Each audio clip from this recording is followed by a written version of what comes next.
Hello बच्चों, good morning. कैसे हैं आप सब? आई होप आप ठीक होंगे। तो बच्चों, अपन ने कुछ डिस्कस किया था पहले, ठीक है। क्वेश्चन दिए थे मैंने लास्ट क्लास में आपको प्रोटॉन से रिलेटेड। हालांकि 3-4 बच्चों ने किया, बहुत अच्छा किया। जिन बच्चों ने नहीं किया, जब भी वो वीडियो को देखें, ठीक है, उन क्वेश्चन को हल करें और उनको सॉल्व करें, ठीक है। आज अपन एक नया क्वेश्चन ले रहे हैं, ठीक है। और उन क्वेश्चन में से कोई खास बात नहीं कि मैं यहाँ पे हल करके आंसर बताऊं तो ये आपको आएगा। जब 4 बच्चे कर सकते हैं तो बाकी बच्चे भी कर लेंगे। तरीका समझा रखा है। मैथमेटिक्स में अब आप सोचो कि मैथमेटिक्स में गुणा भाग करके यानी मल्टीप्लाई डिवीजन करके भी सर हमें दे दे, तो वो अच्छी बात नहीं है। आप लोगों को खुद को करना चाहिए, ठीक है ना। तो अब नया क्वेश्चन है, प्रोटॉन के मास को अपन ने पढ़ लिया, इलेक्ट्रॉन के मास को अपन ने पढ़ लिया, ठीक है। प्रोटॉन इलेक्ट्रॉन की तुलना में कितना भारी है, ये अपना क्वेश्चन है, ठीक है।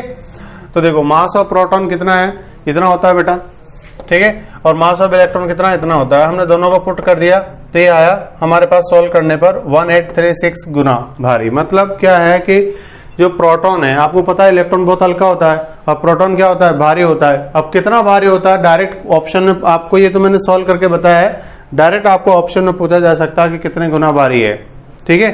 तो आप आंसर करेंगे वहां पर 1836 गुना भारी है। ये अप्रोक्सीमेट है, लगभग है, एग्जैक्ट नहीं है, ठीक है। अब अपन आज बात करने वाले हैं थर्ड फंडामेंटल पार्टिकल की, ठीक है, जो है आपका न्यूट्रॉन, ठीक है। न्यूट्रॉन को किससे रिप्रेजेंट करते हैं बेटा, स्मॉल एन से, ठीक है। न्यूट्रॉन जो होता है, इसकी डिस्कवरी किसने करी थी सबसे पहले, एक साइंटिस्ट है जेम्स चैडविक।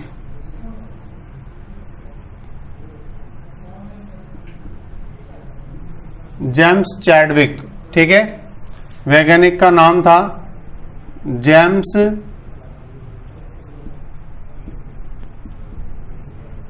चैडविक, ठीक है बच्चों। अब बात ये आती है कि जो जेम्स चैडविक वैज्ञानिक थे, उन्होंने इसे डिस्कवरी कैसे की। तो जेम्स चैडविक ने क्या करा, अल्फा पार्टिकल्स को कुछ लाइट मेटल्स पर, ठीक है, पास किया, ठीक है। उससे क्या पता चला उनको, जैसे लिथियम ले लिया उन्होंने, लिथियम की बात करें अपन, ठीक।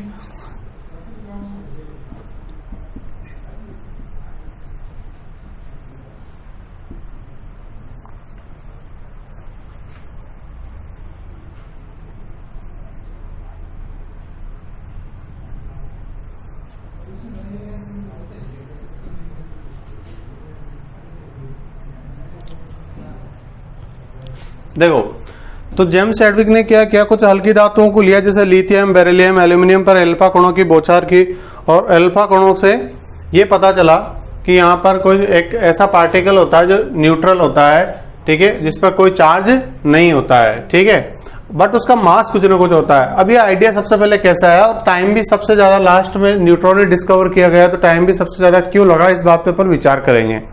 देखो, आपने देखा था कि रदरफोर्ड ने अल्फा कणों की बम्बारमेंट की थी, बौछार की थी गोल्ड की फॉइल पर, स्वर्ण पन्नी पर, ठीक। वैसे यहाँ पर क्या किया, इन्होंने लिथियम को लिया और लिथियम के ऊपर क्या किया, बम्बारमेंट किया, मतलब बहुत सारे अल्फा पार्टिकल एक साथ उस पर पास किए। तो देखा कि वहां पर जो है रिएक्शन में लिथियम किस में कन्वर्ट हो रहा है, बोरॉन में। अब ये चीज क्या होती है, आपको पता होगा, एटॉमिक नंबर होता है, और ये चीज क्या होती है, एटॉमिक मास होता है। तो यहाँ पर बोरॉन अगर बनता है तो 3 + 2 यानी 5, यानी ये तो बैलेंस हो रहा है, बट 7 + 4 7 + 4 कितना होता है, 11, जबकि बोरॉन का एटॉमिक मास नंबर कितना है, लगभग 10। यानी कि यहां पर उन्होंने पाया कि मास में डिफरेंस आ रहा है, एटॉमिक नंबर में कोई इश्यू नहीं है। तो यहां पर कोई एक्स्ट्रा पार्टिकल हो सकता है जिसका चार्ज तो कितना होना चाहिए, 0, ठीक है, और उसके ऊपर मास है ना, वो कितना होना चाहिए, 1, ताकि ये रिएक्शन में बैलेंस हो जाए। तो उन्होंने आइडिया आया कि यार यहाँ पे कोई एक ऐसा एलिमेंट है जो इलेक्ट्रॉन भी नहीं है, प्रोटॉन भी नहीं है, कुछ नया ही है।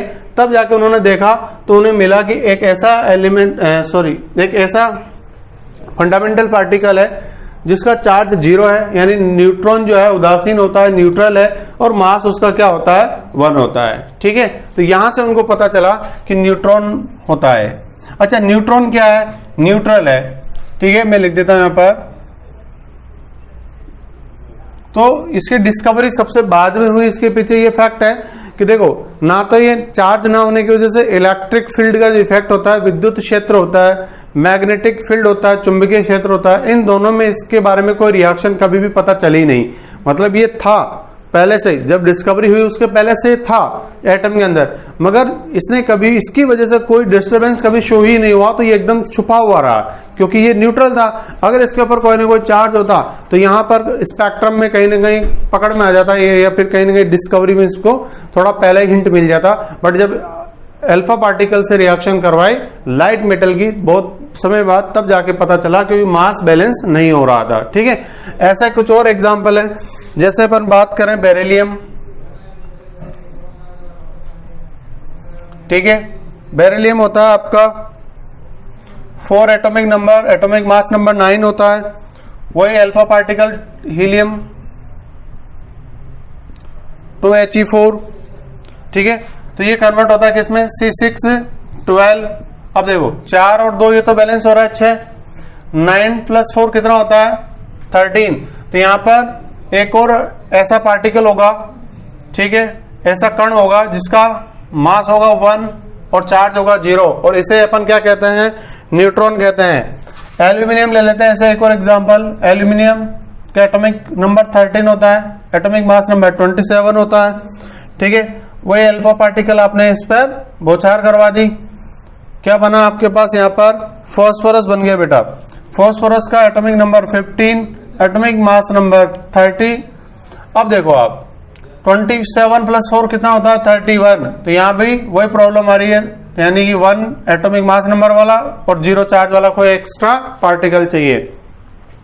इन रिएक्शनों से पता चला कि एक ऐसा पार्टिकल होता है जिसका चार्ज कितना हो 0, मतलब आवेश उस पर कितना होना चाहिए 0, बट उसका मास होना चाहिए, बट मास, ठीक है, वो 1 होना चाहिए। तो इसे अपन क्या कहते हैं, न्यूट्रॉन कहते हैं। इस तरीके से न्यूट्रॉन की खोज हुई है। ठीक, अब बात करते हैं अगला पॉइंट,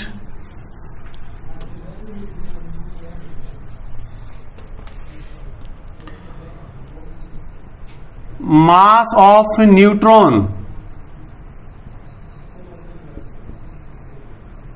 देखो ये थोड़ा सा हैवी होता है प्रोटॉन की तुलना में, ठीक है। 1.6748 इंटू 10⁻⁻24 ग्राम। आप किलोग्राम में आप बदल लेना, AMU में आप बदल लेना, आपको सिखा रखा है। आप तो खास बात को सुनो, आपने जब प्रोटॉन की बात की थी तो यहाँ क्या पढ़ा था 1.67, यहाँ पे 26 पढ़ा था, यहाँ पे कितना आ गया 48, बस इतना सा अंतर है, इतना सा ज्यादा होता है। तो अब अगर बात करें रिलेटिवली कि इलेक्ट्रॉन, प्रोटॉन, न्यूट्रॉन में से सबसे भारी कौन है, सबसे भारी कौन है न्यूट्रॉन, उससे हल्का कौन है प्रोटॉन, प्रोटॉन से हल्का कौन है इलेक्ट्रॉन, ठीक है। चार्ज की बात करें तो चार्ज ऑफ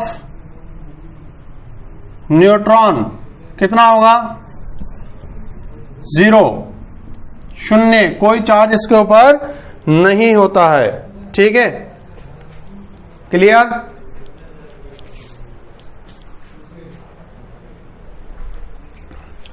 अब बात करते हैं अपन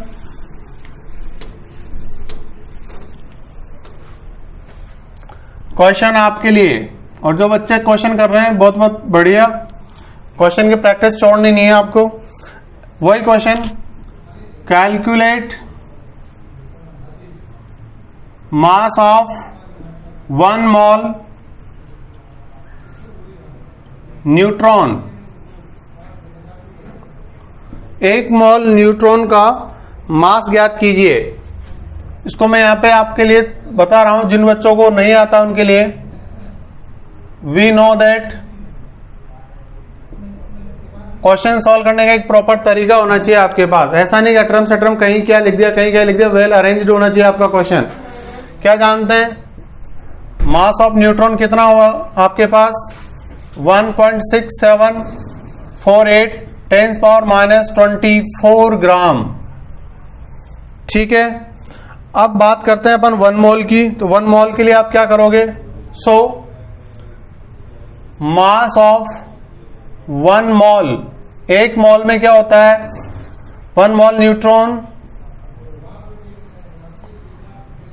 1 मोल में कितना होता है, तो आप 6.02 टू 10 पावर 23 से मल्टीप्लाई करोगे इसको 1.6748 into 10 power minus 24 into 6.02 to 10 power 23, इसको मल्टीप्लाई कर लीजिएगा, सॉल्व कीजिएगा, ये आपके पास आएगा 1.00856 ग्राम, जो कि लगभग आप कह सकते हो इसे 1 ग्राम के बराबर आ जाएगा। ठीक है, इसी तरीके से क्वेश्चन है आपका दूसरा, क्वेश्चन नंबर 2, जो कि आपको खुद को करना है। ठीक है, calculate the mass of neutron, mass of neutron in AMU, AMU के अंदर न्यूट्रॉन का मास ज्ञात कर लो।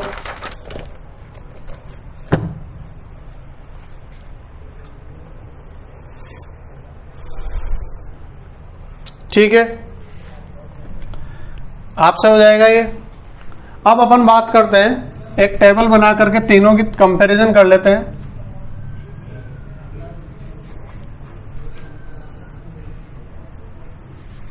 यहां बात करेंगे इलेक्ट्रॉन की, यहां बात करेंगे प्रोटॉन की, यहां पर बात करेंगे न्यूट्रॉन की।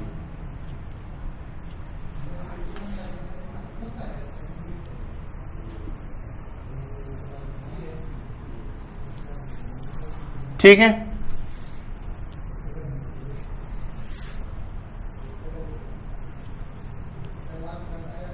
देखो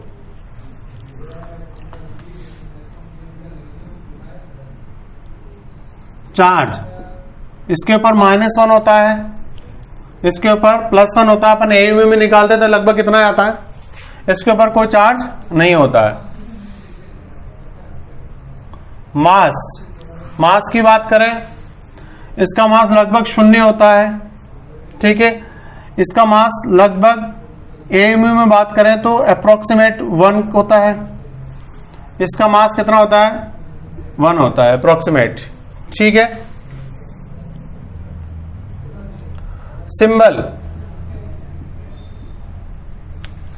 क्या होगा, E-1। ठीक है, इलेक्ट्रॉन को अपन कैसे जनरली लिखते हैं, E-1। ठीक, प्रोटॉन को किससे लिखते हैं, और न्यूट्रॉन को सिंपली अपन कैसे लिखते हैं, N से। ये शॉर्ट में आपको याद रखना है।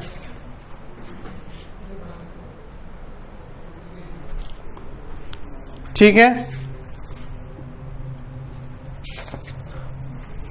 अब एक क्वेश्चन देखते हैं अपन।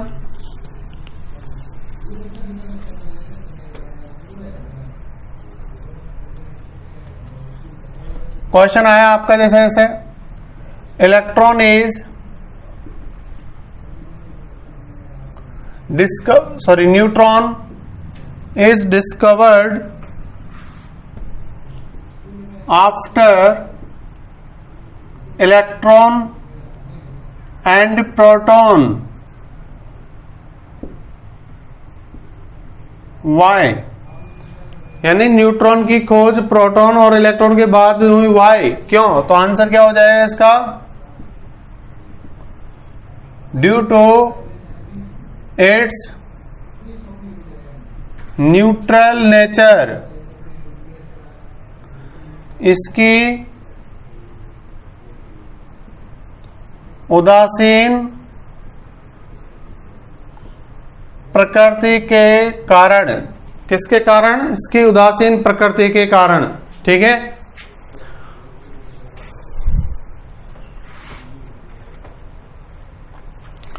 तो आइए हमने फंडामेंटल पार्टिकल की बात कर ली है। देखो, हमारा ये एटम होता है, एटम के अंदर ये न्यूक्लियस है,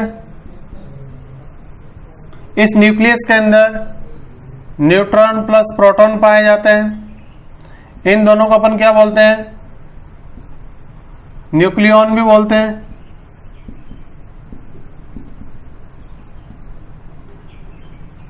एक साथ इलेक्ट्रॉन कहां पाया जाता है बेचारा? यहां पर पाया जाता है ऑर्बिट के अंदर।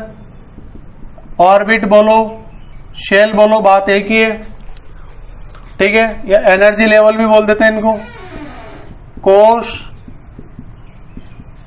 कक्षा या ऊर्जा स्तर, ठीक है। अब बात आती है कि हमने क्या क्या पढ़ लिया फंडामेंटल पार्टिकल में। इलेक्ट्रॉन को पढ़ लिया, न्यूट्रॉन को पढ़ लिया, प्रोटॉन को पढ़ लिया। अब हमारा जो कल का टॉपिक है वो क्या है? ये टॉपिक है हमारा कि एक तो न्यूक्लियस को अपन पढ़ेंगे कल, यानी रेडियस क्या होती है न्यूक्लियस की। न्यूक्लियस की डिस्कवरी आपने पता है आपको किसने की थी? रदरफोर्ड ने की थी। फिर अपन पढ़ेंगे किसके बारे में? एटम के रेडियस के बारे में, ठीक है। और न्यूक्लियस और एटम की रेडियस पूरी होने के बाद हम एक तरह से एटॉमिक स्ट्रक्चर, जो हमारा चैप्टर है परमाणु संरचना, परमाणु संरचना, उसकी तरफ आगे बढ़ेंगे। मतलब परमाणु संरचना को पढ़ने लग जाएंगे अपन धीरे धीरे, ठीक है। आपको जब मैं बताऊंगा कि अब आपका चैप्टर कंप्लीट हो गया, तब आपका बेसिक प्लस एटॉमिक स्ट्रक्चर दोनों ही कंप्लीट हो चुके होंगे, ठीक है। तो ये हमारा आज का टॉपिक था और ये कंप्लीट हो चुका है। अब अपन बात करेंगे कल न्यूक्लियस के बारे में, नाभिक के बारे में। Thank you so much.